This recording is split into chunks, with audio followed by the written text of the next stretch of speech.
I'm here at Silver Bluff Road at the scene of a fatal car accident that killed one person. No other injuries were reported, but police are still investigating the cause of this accident. As you can see right now, they're starting to tow the car away, and they're not alone. Trees like this fell all over the area last night. But the problem is, people can't tell the difference between the legal buoys and the illegal ones. They look exactly the same.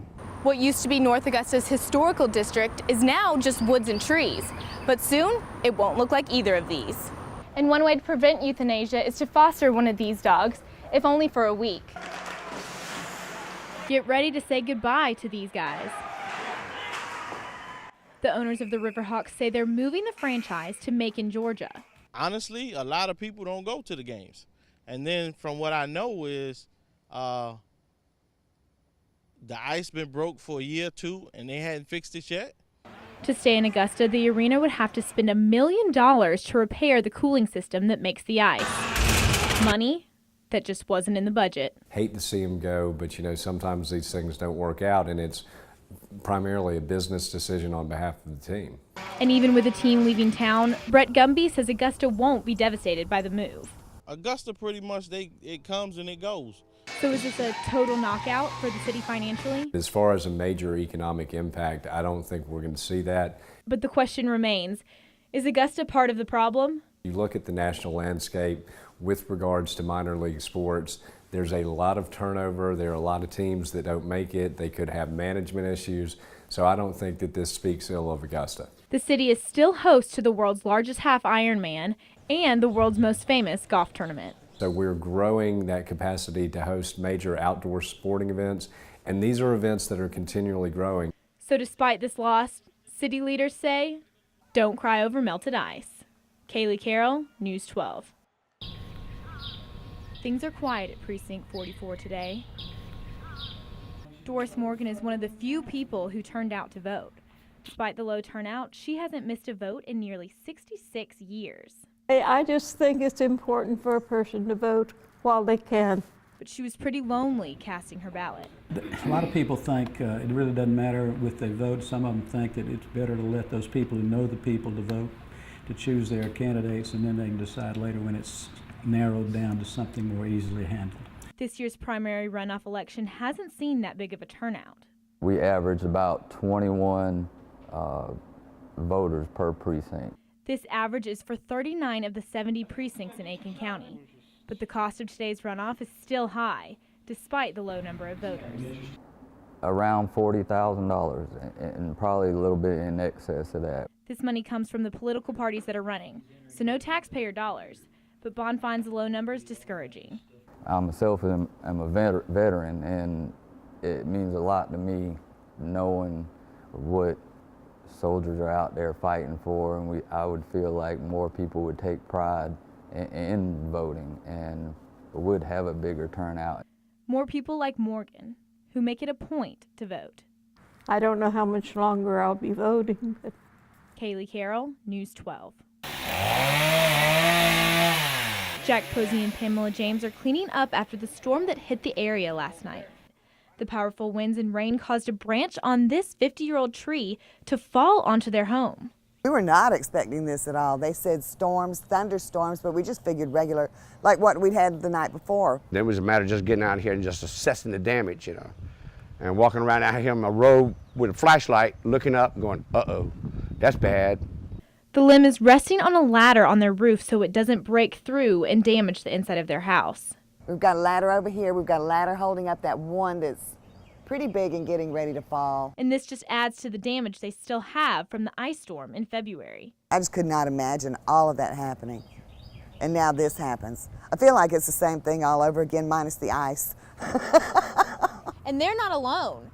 Trees like this fell all over the area last night. Aiken County is still expecting storms the rest of the week.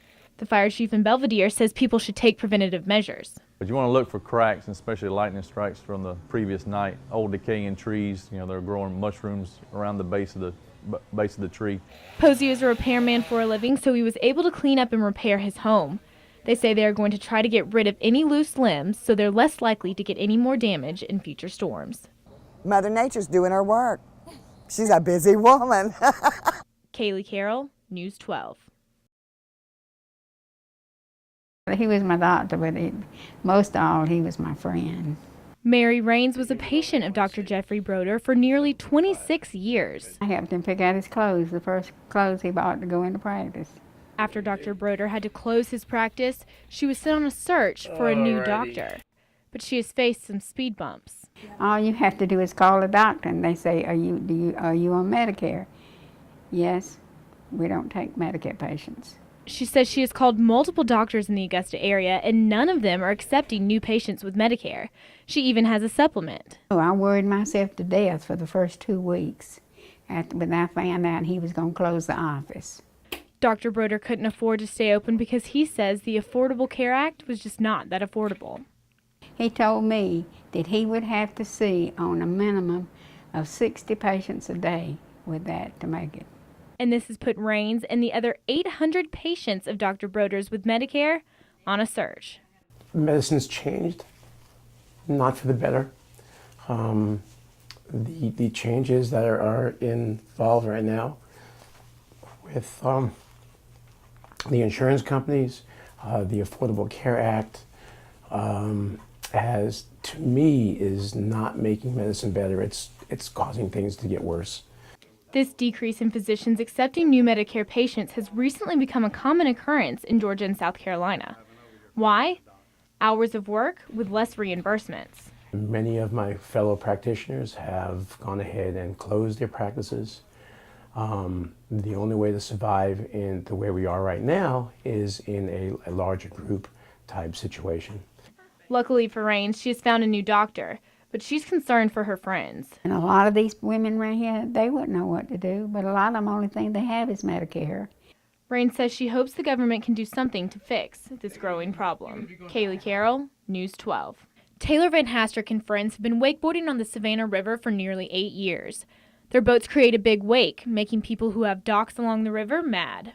It's aggravating because basically we've been out here for, like I said, 7 to 8 years, and we've been always having fun. We just come out here and hang out, and they're starting to really threaten us, really.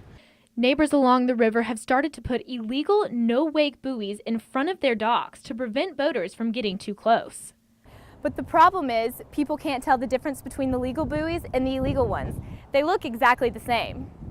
And some fake buoys are not set up properly. Some of these are insecurely mounted to the ground, the anchors are bad, and they'll float, and when they're floating, like we've actually had an instance where we ran over their rope, and the rope wrapped around our prop, and it did some damage to the prop. So the Marine Corps says the no-wake buoys are standard issue and could easily be replicated.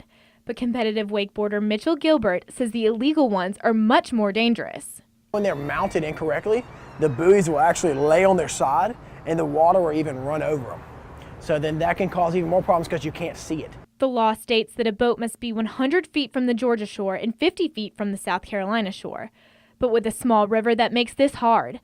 These wakeboarders try to be as considerate as possible. We do try to stay away because there's some spots where there are no houses. So we can get more on the Georgia side.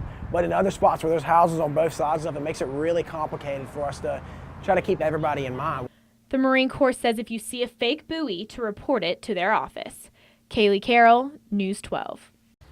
What you doing? Karen Peck is not only an animal lover, she's a foster parent. It's a great feeling to know that you've helped save this animal's life and now enrich somebody else's life that is adopting this animal. And the Aiken County Animal Shelter is grateful for volunteers like her. Despite the new building, they still have the same problem, overcrowding. But a month of May, we received over 500 animals here at the shelter. It's a lot of animals. Got more coming in, it's going out.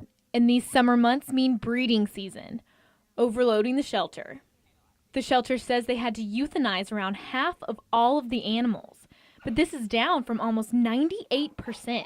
Do everything in our power that we can to find them a home, whether it's through adoptions or through foster homes or through transfers. And one way to prevent euthanasia is to foster one of these dogs, if only for a week. I always tell people, be part of their story, be part of their journey. If they have a destination address, give them 2 weeks of love and attention, help them on the way. Peck agrees. It's the greatest thing you can do. It makes me feel good every day coming out and doing this or working with a dog we're fostering. Chief Arthur says they will continue to do everything they can to get these cages empty and fewer animals put down. Kaylee Carroll, News 12. She was everything. World War II veteran Morris Lawler is grieving over the recent passing of his wife of 42 years. He says what makes her death so difficult?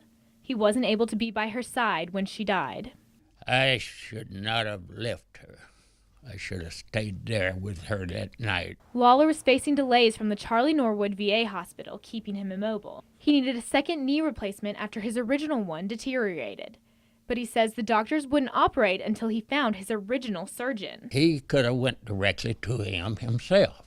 It was almost a year until the VA finally found his original doctor, and this delay nearly cost him his life. This time, they said I had tin poisoning. This is one of many complaints received about the delay of the VA. Congressman John Barrow held a roundtable today to discuss concerns with the hospital. Our veterans have given us the best years of their lives. They made everything that we take for granted possible.